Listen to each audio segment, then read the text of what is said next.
सिद्धे जय प्रसिद्धे सौयारायण फलम पत्ते वंदिता अरहंते मोक्षम आराहण कंसो। जय बोलो अनंतानंद परम सिद्ध भगवान की जय। देवादिदेव 1008 आदिनाथ भगवान की जय। 1008 शांतिनाथ भगवान की जय। वर्तमान सत्समय श्री महावीर भगवान की जय। परम पूज्य आचार्य श्री कुंतु सागर जी कनकनंदी जी पदम नंदी जी गुरुदेव की जय। जिनवाणी माता की जय। श्रीमद जैन धर्म की जय। शाश्वती विराजमान आचार्य एवं वात्सल्य मूर्ति श्री वैराग्यनंद जी गुरुदेव की जय। भगवान आपके श्री चरणों में हम सभी स्वाध्यायी बारंबार योग शुद्धि पूर्वक नमोस्तु करते हुए आपसे विनती करते हैं कि हम सबका मोक्ष मार्ग प्रशस्त होवे, इसलिए हमें देशना दीजिए भगवान। नमोस्तु नमोस्तु नमोस्तु आचार्य।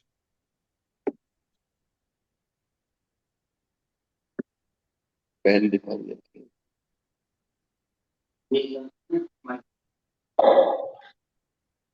तभी अपनी बात चल रही थी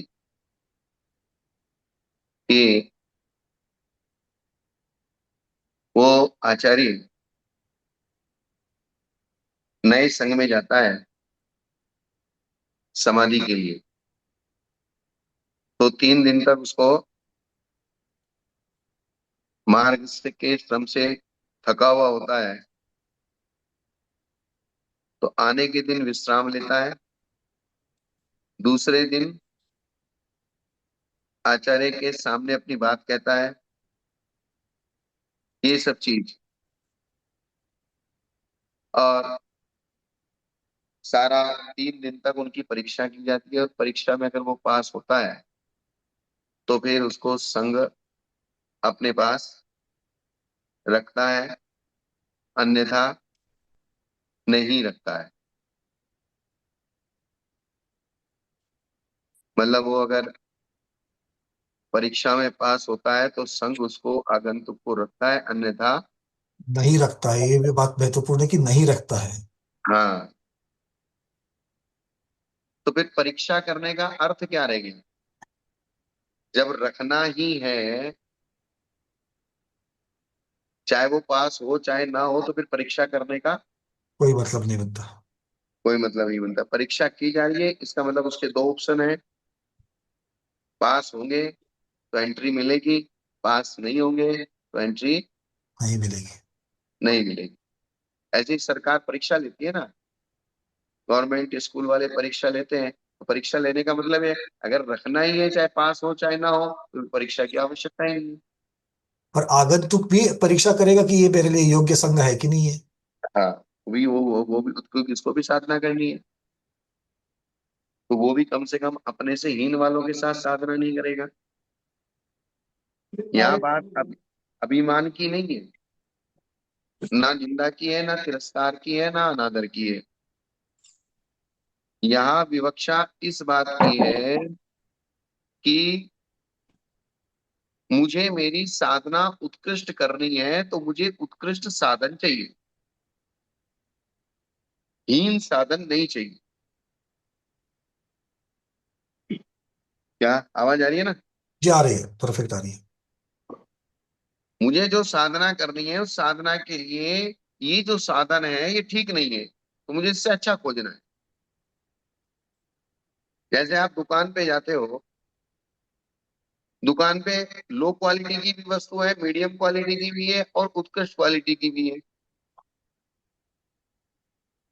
अब आपको उत्कृष्ट क्वालिटी की चाहिए, आपने उत्कृष्ट क्वालिटी का पैसा दिया और वस्तु ले ली तो इसका मतलब आपने उसकी दुकान पर जो हीन वस्तु है या मध्यम वस्तु है उसका तिरस्कार करके नहीं छोड़ा है, लेकिन भाई ये मेरे काम की नहीं है। हाँ, उतनी ही विवक्षा उसके अंदर। बस। क्या अलग अलग क्वालिटी है, उसमें से मुझे जो बेस्ट चाहिए मैंने ले ली, बस इतनी सी बात। मैंने ले ली तो इसका मतलब मैं ये खराब थी ऐसा थी वैसा थी, मुझे उससे उससे कोई उसकी चर्चा से कोई मतलब नहीं है। मुझे ऐसे समाधि करना है तो ऐसा संग ऐसा साथ चाहिए। ये ऐसा नहीं था वैसा नहीं था ऐसा, तो उसकी चर्चा नहीं करता है। वो तो सिर्फ उत्कृष्ट की खोज करता है। क्या करता है। उत्कृष्ट की खोज। ऐसे ही साधु जब भिक्षा के लिए जाता है, आहार के लिए जाता है तो 9 कोटि से शुद्ध की खोज करता है। उसको 9 कोटि से शुद्ध मिलता है तो ले लेता है, नहीं मिलता है तो नहीं लेता। क्या? जी, मतलब ये भोजन के समय में भी यही बात है। आगमुक्त 9 कोटि से जो आहार मिल रहा है वहीं पर जाकर के ले लेगा, अगर नहीं मिला तो इसका तो मतलब नहीं कि उसका किसी आहार के निकृष्ट है या जो भी है। किसी के चौके में से वो साधु वहां उसको उचित नहीं लगा, निकल के आ गया, तो इसका मतलब वो उसका अनादर करके नहीं आ गया। सही बात। उसके जो योग्य उसको लग रहा था वो उसको समझ में नहीं आया, इसलिए वो चला गया। अब जैसे किसी, अब एक ही चौके पे अगर दो साधु का पड़गान हुआ है, किसी का अगर मान लो चीनी भूरे का अगर त्याग है, तो इसका मतलब ये नहीं कि दूसरे साधु भूरा नहीं लेगा, उसके लिए योग्य है, इनके लिए अयोग्य है तो वो नहीं लेंगे। वस्तु खराब ये नहीं है। मतलब साधु अगर किसी चीज को छोड़ रहा है, किसी की संगति को छोड़ रहा है, किसी वस्तु का त्याग कर रहा है, चाहे किसी की संगति को छोड़ रहा है, ये तो लोक व्यवहार का नियम है। खोटे की संगति में मत बैठो, हीन की संगति में मत बैठो। तो इसका मतलब हम उस हीन का तिरस्कार कर रहे हैं, अनादर कर रहे हैं, या उसकी दुनिया भर की चर्चा कर करके अपना टाइम उसमें लगा रहे हैं, वो मैटर नहीं करना। वो हीन है, हमें हीन नहीं चाहिए, और हीन नहीं चाहिए, हमने मना कर दिया, उसकी चर्चा खत्म। बार बार उसकी चर्चा नहीं होगी है। नहीं होनी है। अगर बार बार उसकी चर्चा करनी है आपको, तो फिर आप निंदा में और अनादर में चले जाओ। जी। किसमें चले जाएंगे? निंदा में वगैरह, और यहाँ पर किसी को सुधारने की भी बात नहीं है, क्योंकि वो तो आपने अपने संग में भी देखा था। क्योंकि दोष तो सही जगह होते हैं, तो वहां पर भी देखा था आपने, अब तक तो वही गाना पोषण का काम किया, अब तो आत्म कल्याण की काम है। तो आत्म कल्याण के लिए जो उपयुक्त होगा उतनी ही जगह पर रहेंगे, नहीं तो नहीं रहेंगे, सीधी बात। बस ठीक, सीधी सी बात है। भाई मुझे मेरे आत्म कल्याण के लिए मुझे ये उपयुक्त नहीं लग रहा है, तो भाई मैं मुझे नहीं चाहिए। और इसका निर्णय तो उसका खुद का विवेक करेगा, जी। और वो विवेक भी उसके आगम के अनुसार करेगा, क्योंकि साधु का चक्षु आगम होता है। हाँ, यहाँ उसकी कषाय राग द्वेष, उसका पर्सनल राग द्वेष की चर्चा नहीं है यहाँ पर, वो तो आगमों हाँ, की चर्चा है। आगम के विवेक के अनुसार उसका त्याग और ग्रहण होगा, इसके विवेक के अनुसार। आगम की उत्कृष्टता वगैरह जो चर्चा है वो आगम के अनुसार है। हाँ, तो उसने ये उत्कृष्ट मध्यम हीन का जो निर्णय किया है, ये भी आगम के अनुसार किया है। जी। जैसे उन्होंने बताया, भाई ये पार्श्व साधी मुनियों की संगति नहीं करना, ऐसे लोगों के साथ नहीं रहना, ऐसे देश में नहीं जाना जहाँ राजा की व्यवस्था ना हो, इस प्रकार का काम नहीं करना। तो ये आगम ने बताया है, इसलिए उसने उस प्रकार की व्यवस्थाओं को छोड़ दिया। इस प्रकार का परिग्रह नहीं रखना, इस प्रकार का परिग्रह रख सकते हैं, इस प्रकार का परिग्रह नहीं रख सकते। तो जो जो आगम का ज्ञान, उससे जो विवेक उत्पन्न होता है, उस विवेक के निमित्त से उसका त्याग और ग्रहण होता है। राग देश के निमित्त से त्याग और ग्रहण नहीं होता। राग देश के निमित्त से होने वाला त्याग और ग्रहण, ये मोक्ष मार्ग का साधक नहीं है। ओरिजिनल ये ठीक है, ये गलत है, जो आगम में बताया है उस अपेक्षा से किया हुआ त्याग और ग्रहण, ये मोक्ष मार्ग का साधन है। आप अपनी मर्जी से कुछ भी कल्पनाएं कर लो, वो बात नहीं है। क्योंकि ज्ञान तो सारे संसारी जीव जितने भी हैं, सबके पास ज्ञान है, लेकिन वो ज्ञान श्रुत ज्ञान के अनुसार चाहिए। किसके अनुसार चाहिए? शुद्ध ज्ञान के अनुसार, आगम के अनुसार। आगम के अनुसार वो ज्ञान होगा, तो वो ज्ञान काम का है। और बाकी तो तुमको दुनिया भर का ज्ञान है, उस ज्ञान का हमारे पास कोई लेना देना नहीं है। वो सांसारिक ज्ञान, लौकिक ज्ञान, व्यवहारिक ज्ञान, दुनिया भर के कंप्यूटर के आदि का ज्ञान, या मीडिया का ज्ञान, या फिर और जो लोग व्यवहार में चल रहा है दुनिया भर की चीजें, वो सबका ज्ञान है आप।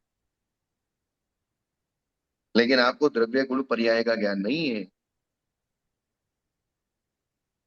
7 तत्वों का ज्ञान, 6 द्रव्यों का ज्ञान, 9 पदार्थों, 9 तत्वों, 9 पदार्थों का ज्ञान, उस क्रम वाइज वो ज्ञान चाहिए, तो बात बनेगी।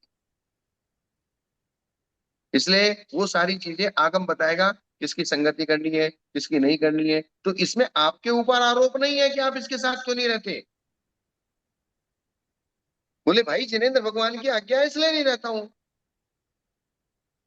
अपने आप को नम्र भी रखो, डाउन भी रखो, और उसका संग भी छोड़ दो। भाई आप इसके साथ क्यों रहते, आपको बहुत बड़ा घमंड है। बोले भाई मुझे कोई घमंड उमंड नहीं है, मुझे मोक्ष मार्ग पे चलना है, और जिनेंद्र भगवान की आज्ञा है इस प्रकार से नहीं रहना, मुझे किसी का तिरस्कार नहीं करना। ठीक है, उनकी चर्या वैसी है, उनका वो जाने, लेकिन मुझे मेरा आत्म कल्याण करना है, मुझे इस प्रकार का चाहिए।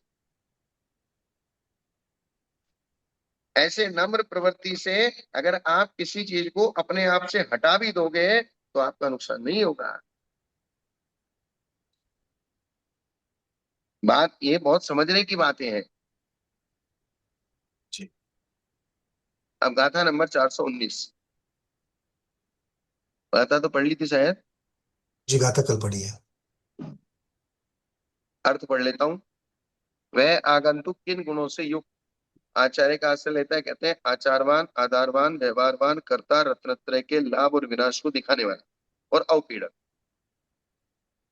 जो आगंतुक है और जिसके संग में वो जा रहा है, वो आचार्य आचारवान होना चाहिए, आधारवान होना चाहिए, व्यवहारवान होना चाहिए, कर्ता होना चाहिए, और रत्नत्रय का लाभ और रत्नत्रय का विनाश कैसे होता है इस बात को समझने वाला होना चाहिए।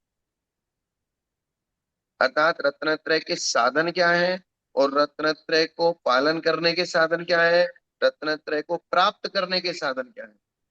साधक बाधक दोनों भी बताएंगे। हाँ, रत्नत्रय को प्राप्त करने के साधन अलग है, रत्नत्रय को पालन करने के साधन कुछ फिर बाद में अलग है। दोनों में थोड़ा सा डिफरेंस है। और रत्नत्रय के नाश करने वाले साधन, उनको भी जानना जरूरी है।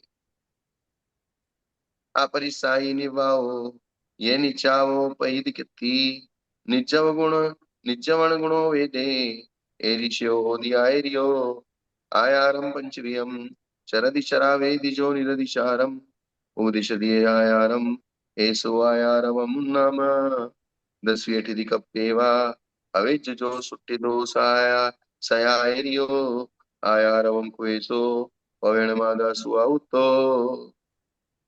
अपरिश्रावी, निर्यापक, निर्वापक, प्रसिद्ध, कीर्तिशाली, निर्यापन गुण से युक्त, ऐसा आचार्य होता है। मतलब कुछ गुण पिछली गाथा में बताए, कुछ गुण अगली गाथा में बताए। अब इन सबका एक एक गाथाओं से व्याख्यान करेंगे। तो ऊपर कहे हुए गुणों में सबसे पहला गुण है आचारवत। पहला गुण कौन सा है। आचारवत। 5 प्रकार के आचार का जो अतिचार लगाए बिना पालन करता है, दूसरों को 5 प्रकार के अतिचार से आचार के निरतिचार पालन करने में लगाता है। मतलब अतिचार को जानता है, स्वयं निरतिचार पालन करता है, और साधुओं को बताता है कि आपको इस प्रकार से पालन करना है, ऐसा पालन नहीं करोगे तो इसमें इस प्रकार से अतिचार लगेगा, और अतिचार नहीं लगाना है। ये सारा मेजरमेंट मैनेजमेंट करता है, और आचार का उपदेश करता है। वह आचारवान नाम का गुण है। कौन सा गुण है। आचार, आचारक, आचारवत्व, आचारवान, आचारवान। हाँ, स्वयं आचरण करता है, शिष्यों से आचरण करवाता है, और निरतिचार आचरण करता है, निरतिचार आचरण करवाता है।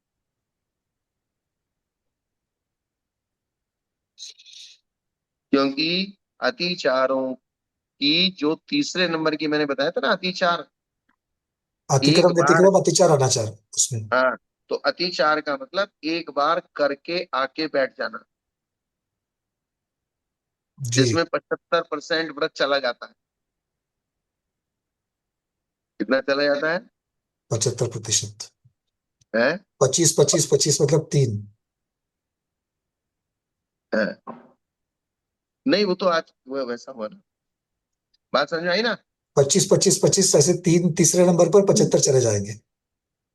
तो यहाँ ये बताने का मतलब ये है, निरतिशु की अतिचार सहित चारित्र का पालन करना, क्या, अतिचार सहित चारित्र का पालन करना अचारित्र ही है। चारित्र ही बचा। क्या कहा इसको? अचारित्र कह दिया। हाँ, कहीं कहीं इसको।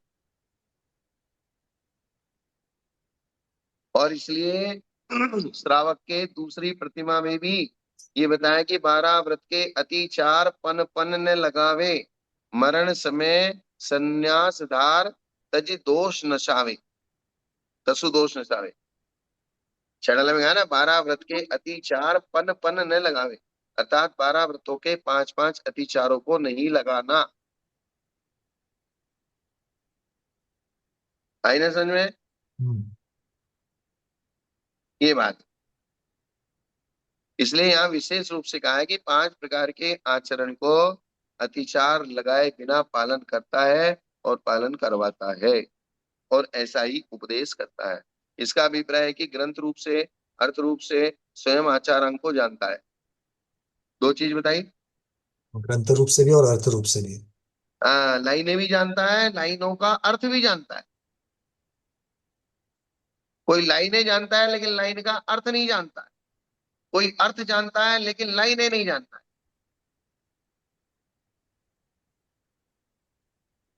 ग्रंथ रूप से, अर्थ रूप से स्वयं आचारांग को जानता है, स्वयं 5 प्रकार के आचार का पालन करता है, दूसरों से पालन कराता है।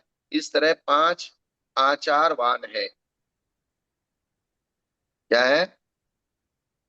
5 आचारवान, एक एक आचरण की अपेक्षा से 5 आचारवान हो हाँ, गए। दर्शनाचार, ज्ञानाचार, चरित्राचार, वीर्याचार, तपाचार। 5 प्रकार के स्वाध्याय में लगना ज्ञानाचार है। जीवादि तत्वों के श्रद्धानुरूप परिणत होना दर्शनाचार है। हिंसादि से निवृत्ति रूप परिणति होना चारित्राचार है। 4 प्रकार के आहार का त्याग, भूख से कम भोजन करना, भिक्षा के लिए जाते समय गृह आदि का परिमाण करना, रसों का त्याग, काय क्लेश, एकांत में निवास इत्यादि तपाचार है। तप में अपनी शक्ति को न छिपाना वीर्याचार है। इस प्रकार ये आचार कितने हैं? 5 प्रकार के।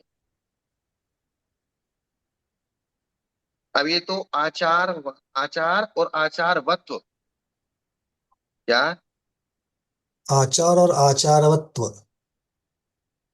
ये अब उसकी बात बता रहे हैं। आचारवत्व क्या है? जो आचार्य सदा 10 प्रकार के स्थिति कल्प में सम्यक रूप से स्थित है, वह आचारवान है, और वह आचार्य प्रवचन की माता समिति और गुप्तियों में तत्पर रहता है। ये उसका आचारपना है। अर्थात 5 समिति 3 गुप्ती में पूरे पंचाचार आ गए। अष्ट प्रवचन मातृका में। अष्ट प्रवचन मात्रिका मतलब शॉर्ट रूप से वो 5 प्रवचन की माता, अर्थात द्वादशांग की माँ।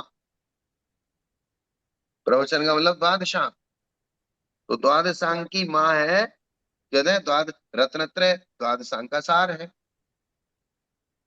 और रत्नत्रय में भी 4 है, 4 में 5 है, 4 आराधना है, 4 को 2 किया और 2 को एक। 1 किया। तो 5 समिति 3 गुप्ती, ये चारित्राचार है। हम्म। 5 समिति 3 गुप्ती क्या है? चारित्राचार। लेकिन चारित्राचार बिना दर्शनाचार, बिना ज्ञानाचार, बिना तपाचार के होता नहीं। इसलिए द्वादशांग का सार ये हो गया चारित्राचार, और चारित्राचार है 5 समिति 3 गुप्ती। यही बीज रूप बताया था, ये श्रेणी आरोहण के लिए जो श्रुत केवलीपन है या श्रुत, संपूर्ण श्रुत को धारण करना था, उसका ये अष्ट प्रवचन मात्र का बीज रूप है, मतलब माता रूप है। हाँ, इसलिए अष्ट प्रवचन मात्रिका बीज रूप हो गई समस्त द्वादशांग की।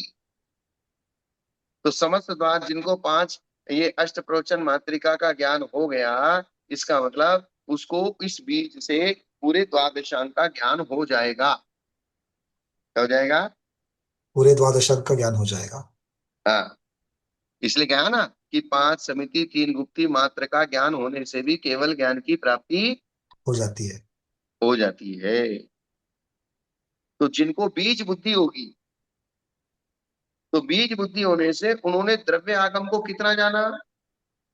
5 समिति 3 गुप्ति रूप। लेकिन उस बीज बुद्धि से उनका क्षोभसम पूरे द्वादशांग को जान लेगा। और द्वादशांग को जब पूरा क्षोभसम उनका जान लेगा, तब वे शुक्ल ध्यान करने के योग्य हो जाएंगे।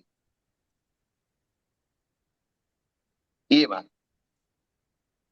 अब यहाँ इन्होंने कहा 10 कल्प। हम्म। क्या?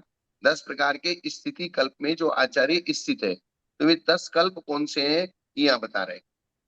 आचे लकुद्देश्ये से जाहर राय पिंड गिरी अम्मे वद जेठ पड़ी कमणे मासम पज्जो सवण कपो।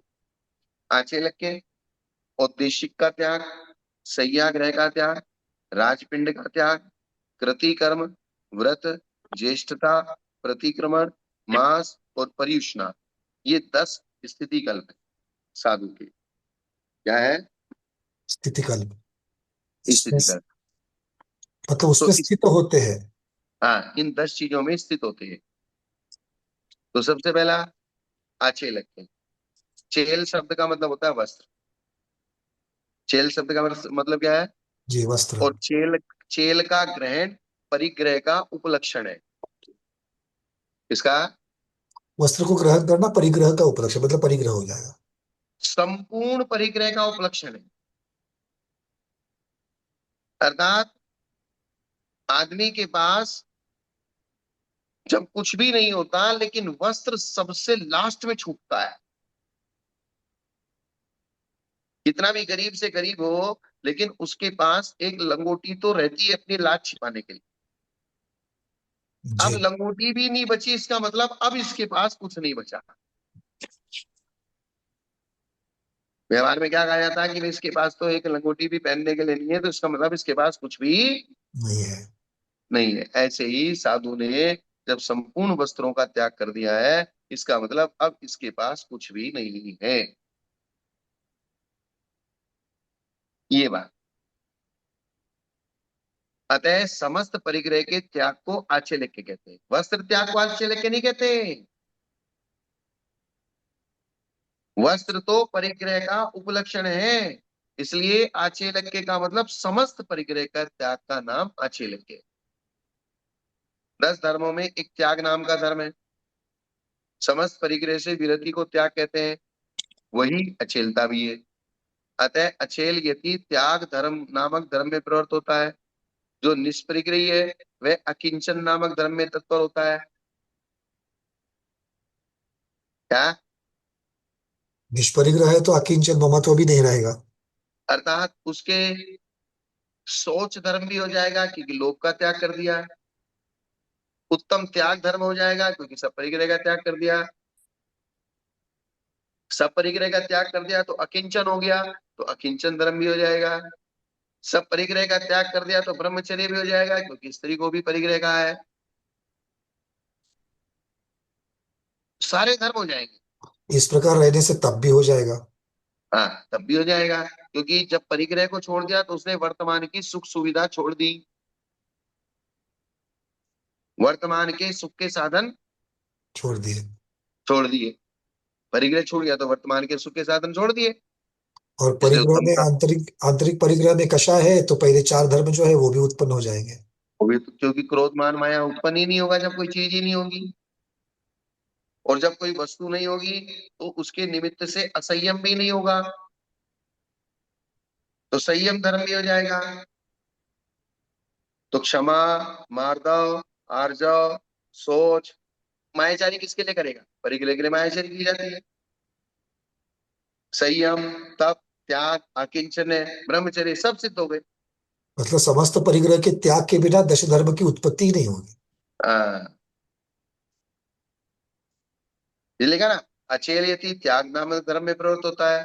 जो निष्प्रग्रही होता है वो अकिंचन नामक धर्म में तत्पर होता है। परिग्रह के लिए ही आरंभ में प्रवृत्ति होती है, तो हिंसा का भी त्याग हो गया। परिग्रह के लिए ही झूठ होता है, परिग्रह के लिए ही चोरी होती है, परिग्रह के लिए ही कुशील होता है, और परिग्रह के लिए ही परिग्रह होता है। तो पांचों पाप भी परिग्रह के निमित्त से होते हैं।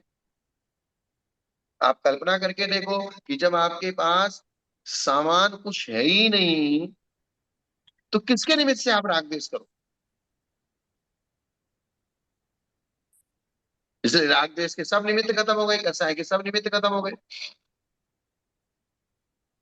इसलिए जितना ज्यादा सामान परिग्रह होगा, उतना ज्यादा आपका विकल्प बढ़ेगा, राग द्वेष की उत्पत्ति बढ़ेगी। जो निष्परिग्रही है, ये हो गया। जो परिग्रह का त्याग कर चुका है वह आरंभ क्यों करेगा? अतः उसके असंयम कैसे होगा, बता दिया ना। तो हम्म। संयम धर्म हो जाएगा। जो परिग्रह रहित है वह सत्य धर्म में भी सम्यक रूप से स्थित होगा, सत्य धर्म भी हो गया। जो परिग्रह के निमित्त ही दूसरों से झूठ बोलना होता है, बाह्य परिग्रह क्षेत्र आदि और अभ्यंतर परिग्रह राग आदि के अभाव में झूठ बोलने का कोई कारण नहीं बचेगा। अतः बोलने पर अचेल मुनि सत्य ही बोलेगा, असत्य क्यों बोलेगा? अचेल के लाघव भी होता है, जिसके पास कुछ नहीं है वो अपना पीछे कमंडल उठाया चल दिया। लघुता। अचेल के अदत्त का त्याग भी संपूर्ण होता है, क्योंकि परिग्रह की इच्छा होने पर बिना दी वस्तु के ग्रहण में प्रवृत्ति होती है। अगर किसी चीज के प्रति लोभ आ रहा है तो बिना दिए हुए भी चोरी हो सकती है, अन्यथा नहीं होती। तथा राग आदि का त्याग होने पर भावों की विशुद्धि रूप ब्रह्मचर्य भी अत्यंत विशुद्ध होता है। परिग्रह के निमित्त से क्रोध होता है, परिग्रह के त्याग में क्षमा होती है। मैं सुंदर हूँ, संपन्न इत्यादि मद होता है। अचेल के मद भी नहीं होता, मेरे पास कुछ है ही नहीं, काहे का मद करूं। अचेल अपने भाव को बिना किसी छल कपट के प्रकट करता है, अतः उसके आर्जव भी होता है। उसको उसको डर थोड़ी होता है मुझे कुछ छिपाना है, कोई मायाचारी करनी है, खुला है। क्योंकि माया के मूल परिग्रह को उसने त्याग कर दिया है। यतः वस्त्र आदि परिग्रह के त्याग में तत्पर मुनि विराग भाव को प्राप्त होकर शब्द आदि विषयों में आसक्त नहीं होता, तथा परिग्रह से मुक्त होने से शीत उष्ण डांस मच्छर आदि परिश्रम को सहता है तो निर्जरा होती है। वस्त्र त्याग को स्वीकार करने से घोर तप भी होता है। इस प्रकार अचेलता के उपदेश में संक्षेप से 10 प्रकार के धर्मों का कथन होता है। अर्थात जिसके परिग्रह का त्याग है उसके 10 धर्म अपने आप पल जाएंगे। उनके लिए पालने के लिए उसको गणित लगाने की आवश्यकता नहीं है कि मेरे क्रोध मान क्षमा मार्दा वार्जा सोच सत्य तप त्याग अंगिंजन ये पल रहे हैं कि नहीं पल रहे हैं। मूल जड़ को ही अपन ने पकड़ लिया, बाकी सबको याद रखने की आवश्यकता नहीं है। जड़ हाँ। जड़ खत्म तो पाप का वृक्ष भी खत्म। हाँ। क्योंकि आपने जिस समय क्रोध किया उसी समय पाप का बंध होगा। झूठ बोला पर्टिकुलर उसी समय पाप का बंध होगा। मायाचारी की पर्टिकुलर उसी समय पाप का बंध होगा। हिंसा की उस समय पाप का बंध होगा। असंयम किया उसी समय पाप का बंध होगा। कुशील सेवन किया उसी समय पाप का बंध होगा। लेकिन परिग्रह से 24 घंटे बंद होता है। क्या? सामने हो तो भी और सामने नहीं हो तो भी। हाँ। आपके पास जो बैंक में पैसा रखा है या सोना चांदी रखा है या घर में रखा है, वो बैंक में और अलमारी में नहीं रखा है, वो आपके दिमाग में रखा है।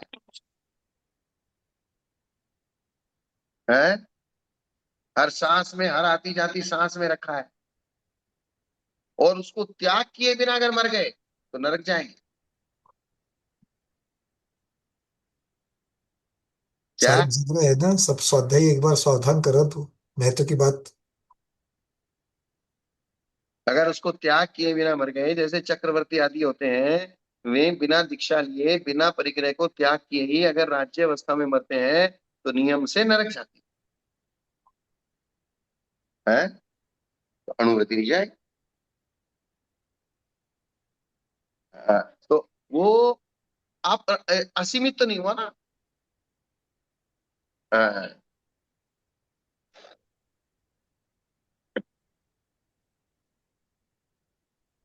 नहीं, चक्रवर्ती का तो नियम है, राज्य में मरेगा तो वो नरक ही जाता है।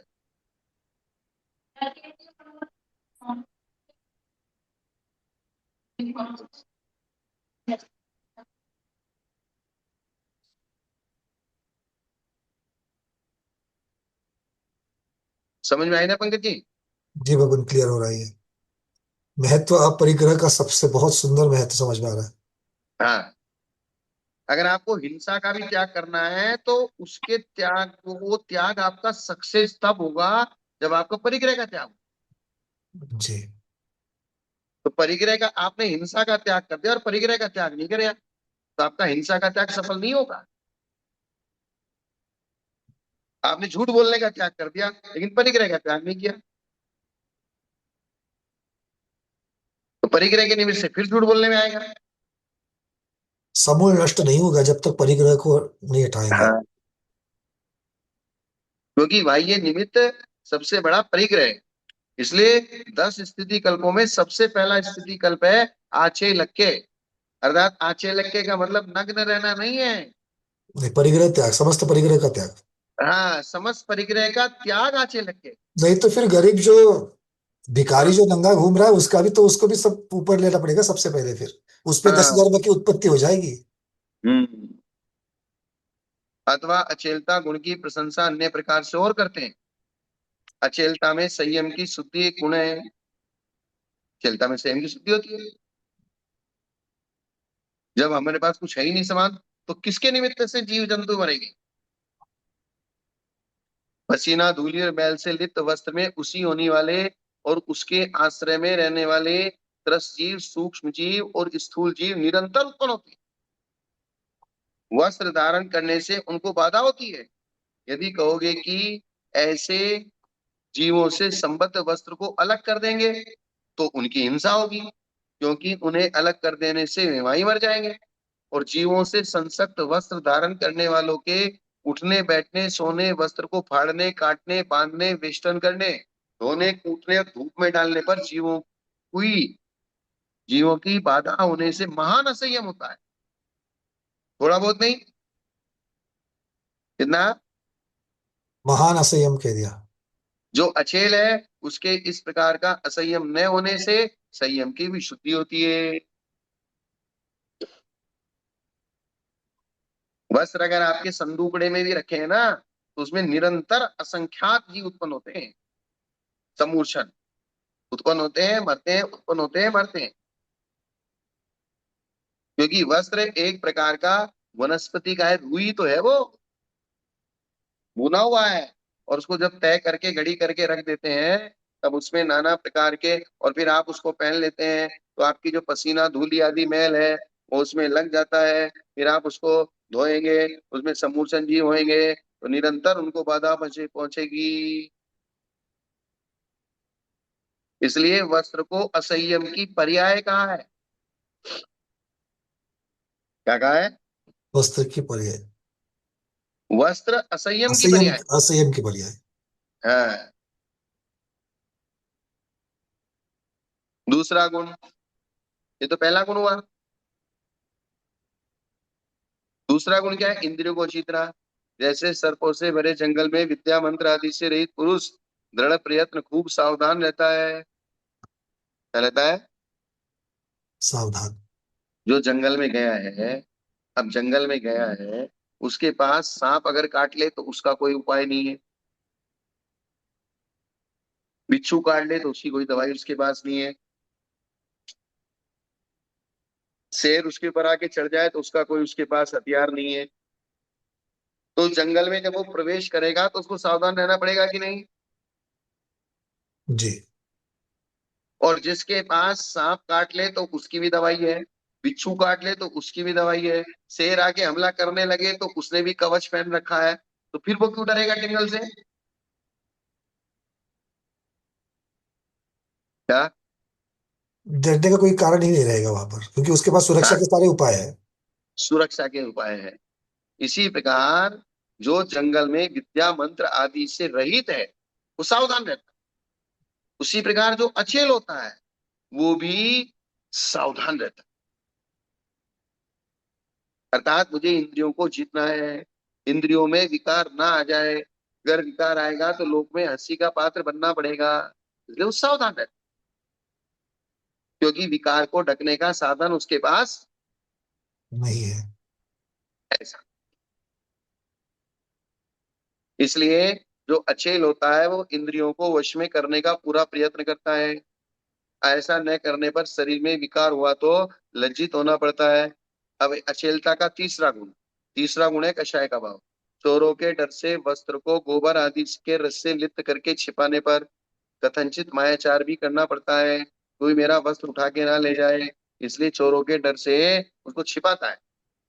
अथवा चोरों को धोखा देने के लिए कुमार्ग से भी जाना पड़ता है, या झाड़ जंगाड़ में छिपना पड़ता है। मेरे पास वस्त्र ऐसा अहंकार होता है। पहले तो पुराने जमाने में वस्त्र है, इसका मतलब ही बहुत बड़ी संपत्ति आपके पास है।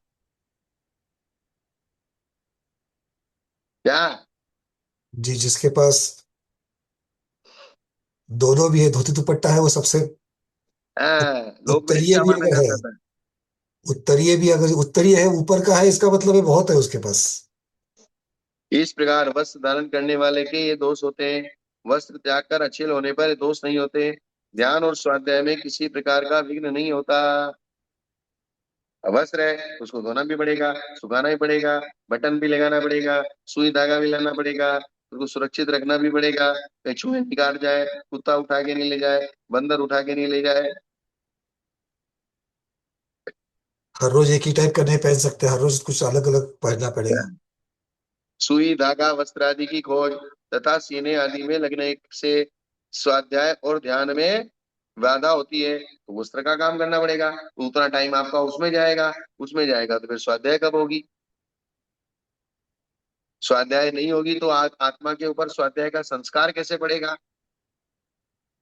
तो जो निस्संग है उसके इस प्रकार की बाधा नहीं होती। सूत्र पौरुषी और अर्थ पौरुषी में निर्विघ्नता आती है।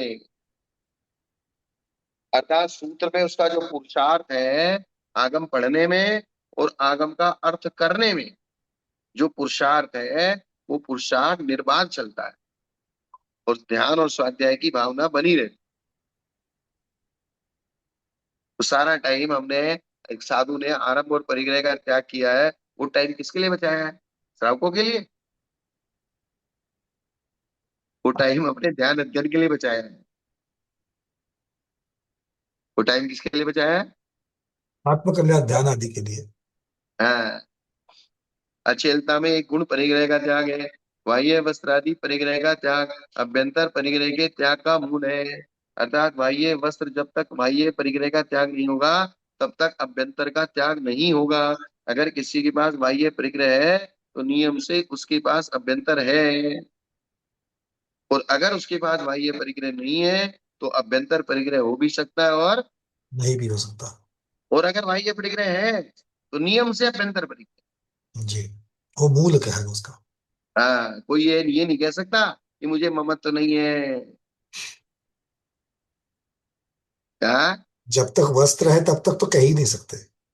नहीं, वैसे मतलब कोई भी सामान अगर है तो तब परिग्रह। तक आप, लोग कहते थे भाई मूर्छा नहीं है मुझे, आसक्ति नहीं है, पड़ा है मुझे क्या करना है, पड़ा है तो क्यों पड़ा है, छोड़ दो ना। जैसे धान के छिलके को दूर करना उसके अभ्यंतर मल को दूर करने का उपाय है। बिना छिलके का धान्य नियम से शुद्ध होता है, किंतु जिस पर छिलका लगा है उसकी शुद्धि नियम से नहीं होती। इसी प्रकार जो अचेल है उसकी अभ्यंतर शुद्धि नियम से होती है, किंतु जो सचेल है उसकी शुद्धि भाज्य है। अचेलता में राग द्वेष का अभाव एक गुण है। जो वस्त्र धारण करता है वह मन को प्रिय वस्त्र से, सुंदर वस्त्र से राग करता है, मन को अप्रिय वस्त्र से द्वेष करता है। राग और द्वेष बाह्य द्रव्य के अवलंबन से होते हैं, परिग्रह के अभाव में राग द्वेष नहीं होते।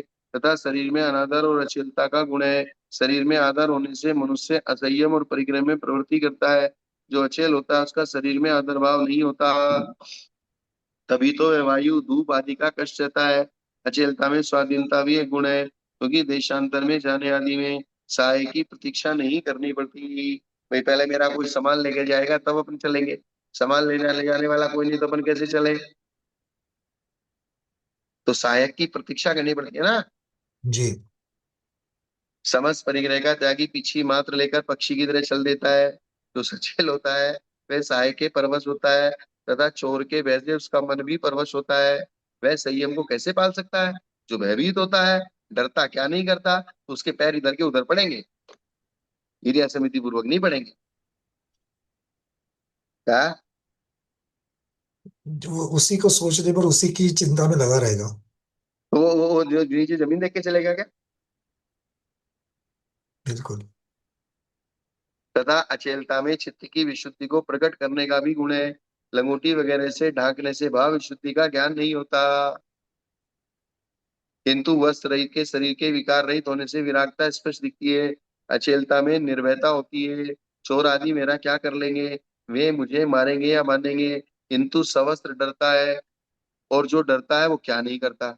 सबसे बड़ी चीज है, भय एक ऐसी चीज है, जो डरता है वो, कुछ भी कर सकता है। हाँ, तो फिर उसका संयम नहीं पलेगा। सर्वत्र विश्वास भी अचेलता का गुण है। जिसके पास कोई परिग्रह नहीं, वह किसी पर भी शंका नहीं करता, किंतु जो सवस्त्र है वह तो मार्ग में चलने वाले प्रत्येक जन पर अथवा अन्य किसी को देखकर उस पर विश्वास नहीं करता। जिसके पास कुछ होता है वो किसी के ऊपर विश्वास नहीं करता,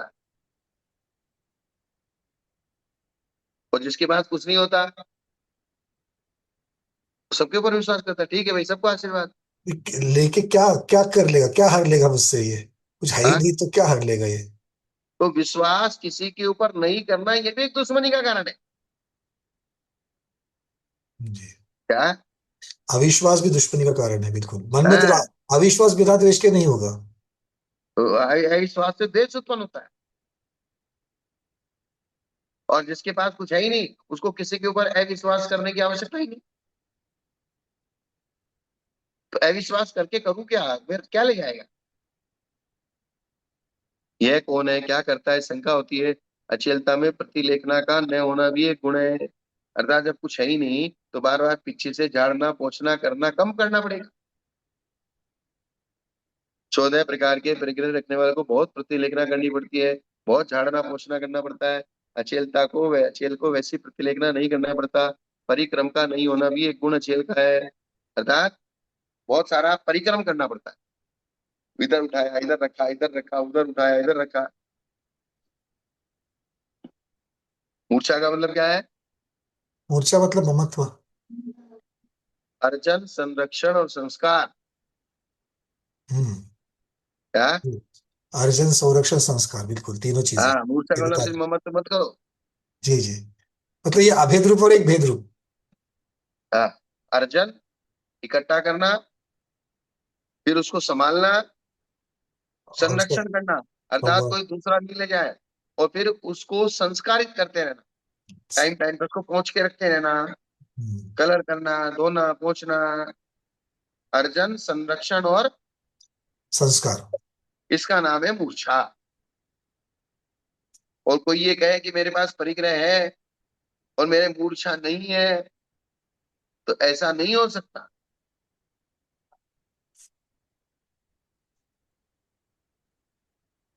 अचेल को वैसी प्रतिलेखना नहीं करनी पड़ती।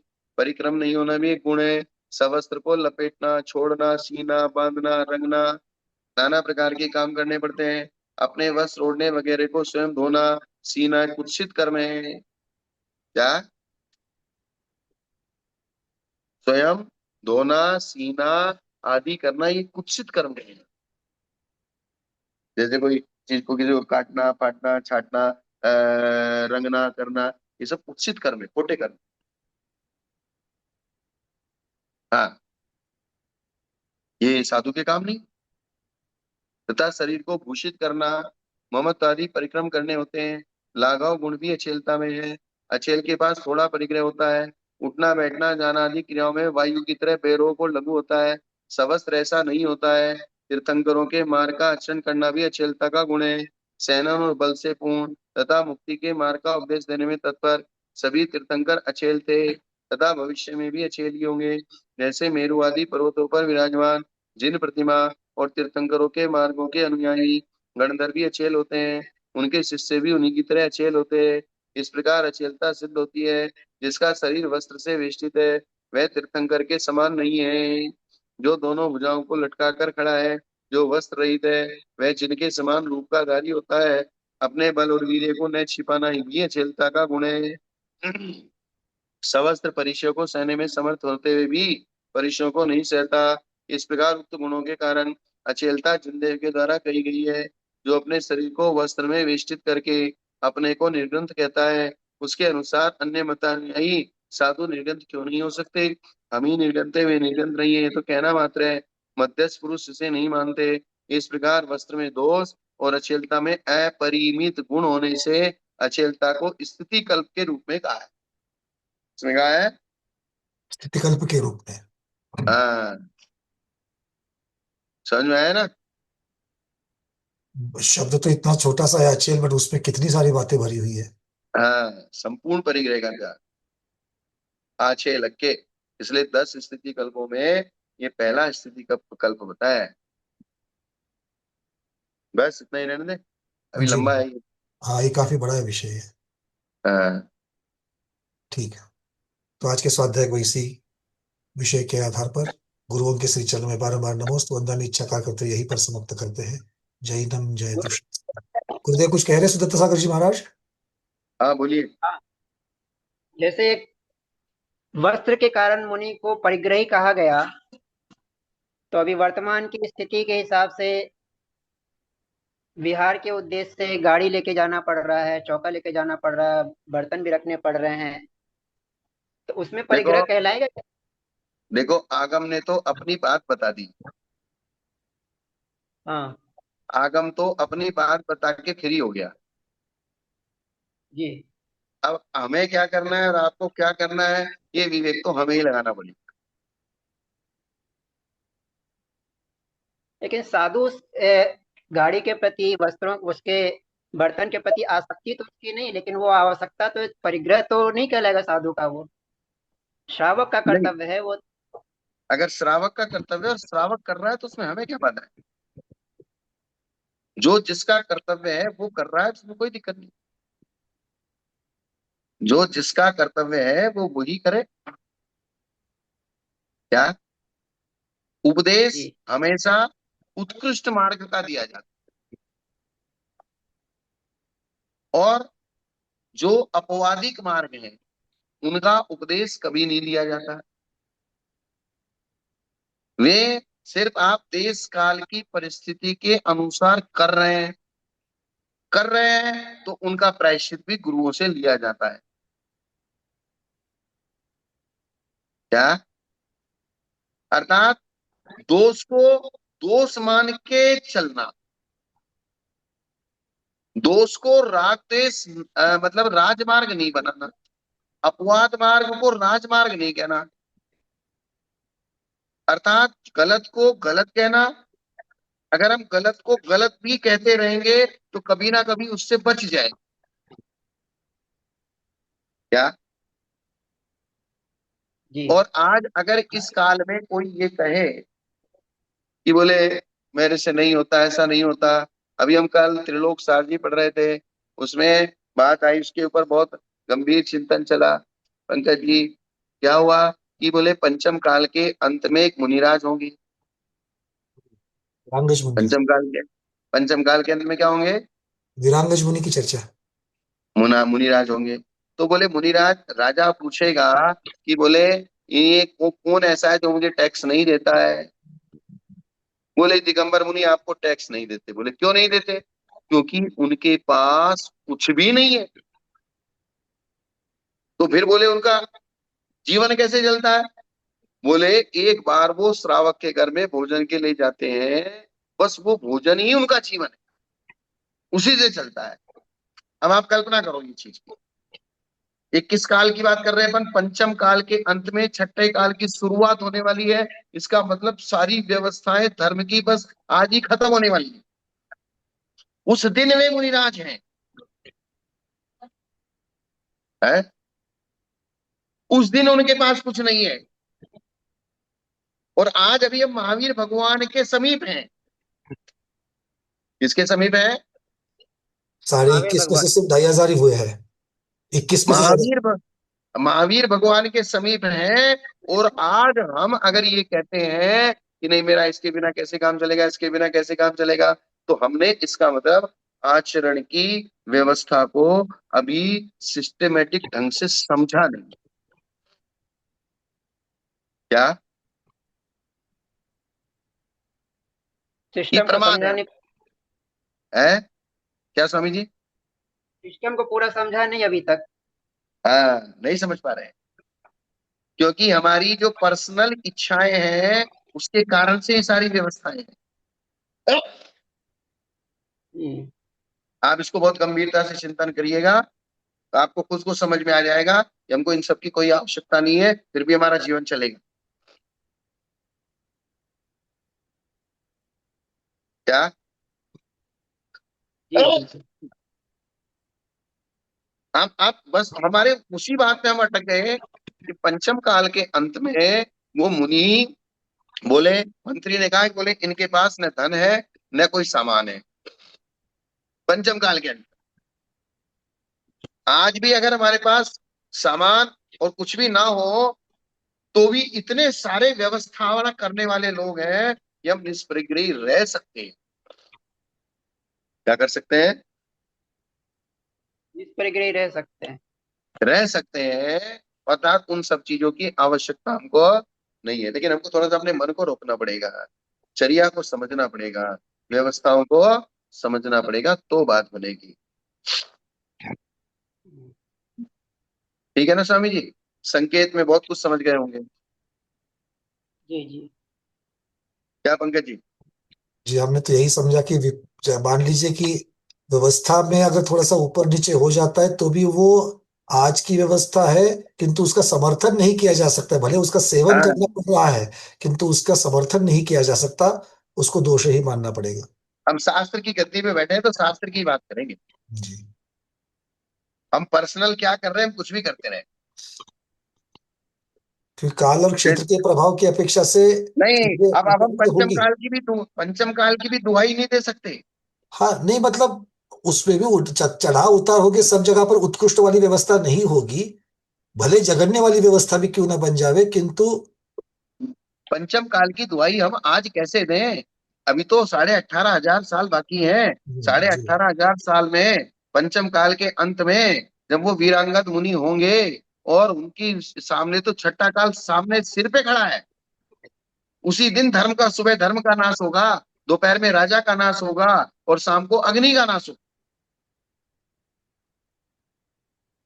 उस परिस्थिति में उन्होंने छठे सातवें गुणस्थान का संयम पाल के 3 दिन की आयु में समाधि मरण करके सोधर्म स्वर्ग में एक सागर की आयु वाले देव बनेंगे।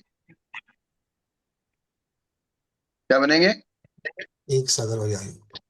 हाँ, पंचम काल के अंत में। तो इसका मतलब हम लोगों का बहुत प्रमाद हो जाएगा। क्या हो जाएगा? बहुत बड़ी बात है ये। हाँ, ये इसको चिंता, ये कहते समय कि पंचम काल के अंत तक गुंजा दे, इसको जरा सोच के देखो।